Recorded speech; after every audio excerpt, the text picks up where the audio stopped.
Madame Kaya, j'ai reçu la question d'une jeune femme qui a souhaité être anonyme, mais qui me suit, qui est abonnée dans mes réseaux sociaux euh, sur Facebook. Cette femme m'explique que elle est mariée depuis 4 ans et la première année, elle ne s'en est pas rendue compte, mais après la première année, régulièrement, elle se rendait compte que son mari était souvent dans son bureau un peu tard le soir et avant de venir se coucher. Voilà. Et donc, un jour, elle rentre dans son bureau et il se trouve qu'il n'avait pas loqué avec son mot de passe pour une raison X ou Y, je ne sais pas exactement, et elle l'ouvre et elle se rend compte qu'il consulte régulièrement des films à caractère pornographique et qu'en général, d'après l'historique de ce qu'elle regardait quand il reste le soir, euh, c'est sûrement ce qu'il fait, il regarde des vidéos à caractère pornographique et il se masturbe. Donc, un soir, elle rentre, donc, à l'improviste, sans cogner, sans toquer, dans son bureau. Quelque chose que normalement on n'est pas censé faire, mais elle le fait parce qu'elle a envie de comprendre ce qui se passe. Et elle le retrouve en train de se masturber. Il se masturbait alors qu'ils avaient fait l'amour la veille.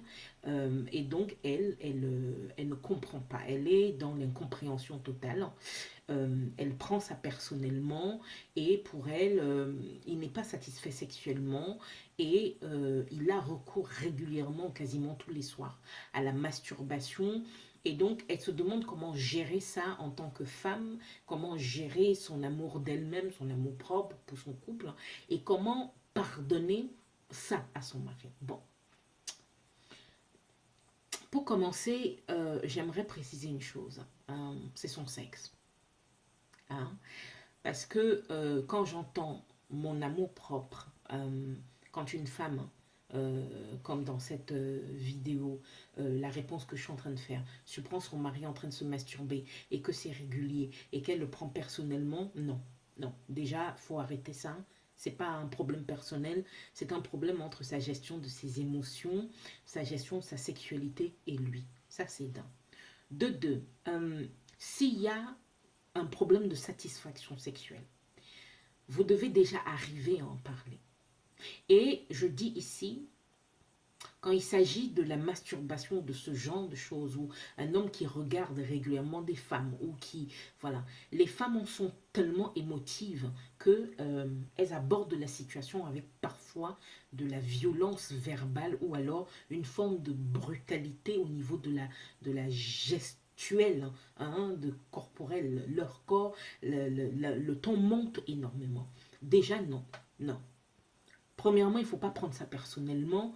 Ce n'est pas votre corps, c'est pas votre sexe, c'est lui. Il a un problème avec lui-même et il est en train de chercher à régler quelque chose. Ça, c'est d'un. De deux.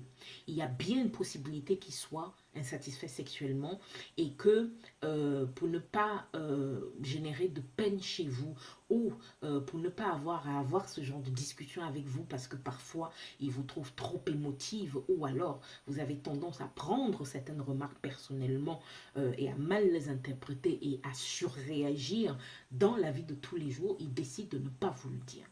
Là, c'est un autre problème. Il faut gérer ce comportement chez certaines femmes et parfois chez certains hommes qui expriment de façon trop brutale leurs émotions. Ok.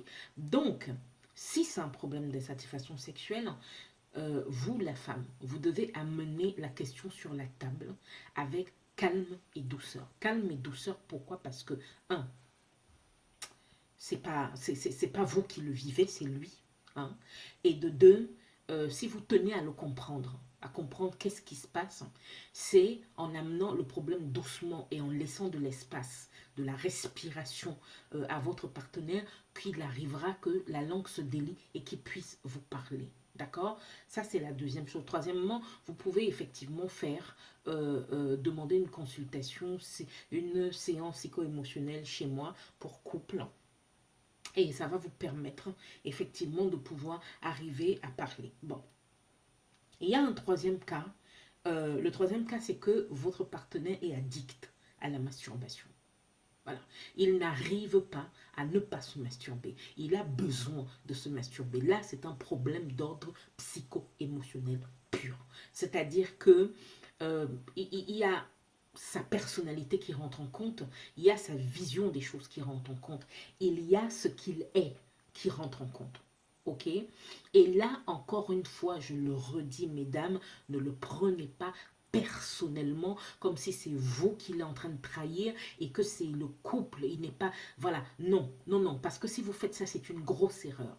Là, on est en train de parler de quelqu'un qui a un problème à régler avec lui-même et qui est dans des méandres psychologiques et émotionnels qui sont très profondes et qui, si on ne sait pas le prendre, si on brusque, si on hurle, si on crie, si on fait trop de reproches, ça peut créer un autre problème.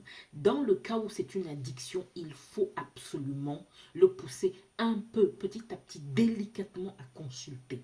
Ou alors, commencer par des phases où, quand vous vous rendez compte qu'il sait masturber, hein, déjà, il faut bien comprendre. Je ferai vraiment, comment dire, un guide, hein, un guide sur mon site où je vous expliquerai pas à pas comment faire si vous êtes dans cette situation.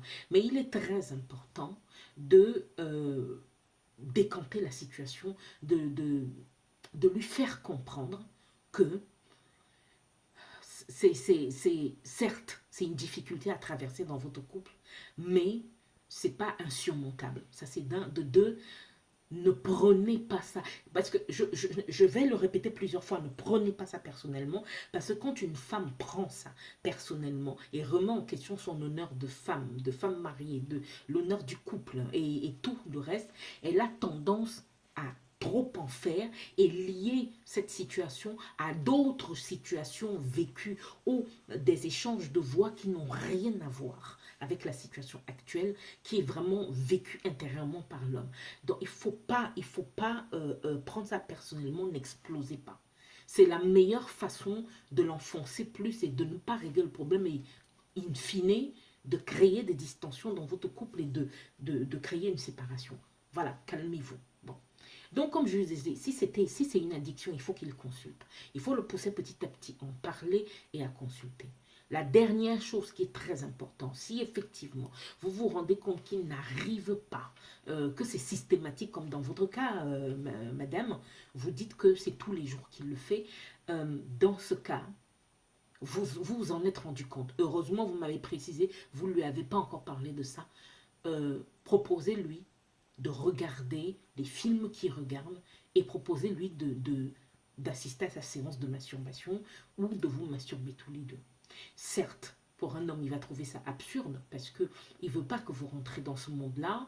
Vous êtes sa femme, il va trouver que c'est pas bien, que c'est pas propre, que c'est pas sale, que c'est sale, pardon. Mais ce processus-là va lui permettre de commencer à se poser des questions. Maintenant, le dernier cas, au pire, au bout du bout, si effectivement vous vous rendez compte que vous n'arrivez pas à régler le problème, invitez-le à vous regarder, vous masturber. En tant que femme, oui, vous pouvez trouver que c'est gênant, que c'est pas acceptable, mais c'est votre mari, c'est votre compagnon, vous devez être libre avec lui. Mais le fait qu'il se rende compte, parce qu'il y a des hommes aussi qui prennent très mal le fait que la femme se masturbe quand ils ne sont pas là. Ils ont la même réaction que vous, mesdames. Hein. La dame qui m'a posé la question, ils pensent aussi qu'ils ne sont pas à la hauteur, que leur femme n'est pas satisfaite et tout le reste, tout le processus émotionnel et mental qu'il y a derrière. Il y a beaucoup d'hommes qui ont ça quand ils entendent parler de la masturbation féminine, hein, surtout quand c'est solitaire. Donc, amenez-le pardon, à comprendre que vous pouvez vous masturber tout seul sans lui. Et il va vous poser la question, parce que là, pour le coup, il posera la question, ou alors, s'il ne pose pas la question, amenez le débat sur la table et expliquez-lui que, voilà, quitte à le faire, si vraiment tu as besoin de le faire, faisons-le ensemble. Parce que quand je te vois le faire dans ton coin, quelque part, j'ai envie de me retrancher dans mon coin aussi et de me donner du plaisir seul parce que dans ma tête je me fais des idées, je me dis beaucoup de choses. Alors au lieu d'aller dans cette direction où on se fait de fausses idées, pourquoi pas affronter la situation, s'asseoir et discuter. Je ne te juge pas. Voilà, vous verrez bien dans ce guide que je ferai quelles étapes vous devez suivre pour justement échanger avec son partenaire.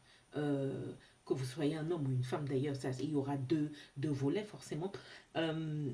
Comment amener la discussion, comment échanger, comment sans être pris dans le tourbillon émotionnel et péter un câble ou alors à vouloir s'exprimer et à vouloir dire ce qu'on pense, aller trop loin. Voilà. Ok. N'hésitez pas à vous abonner, liker, poser vos questions. Maître Dame Kaya, très très sexuel.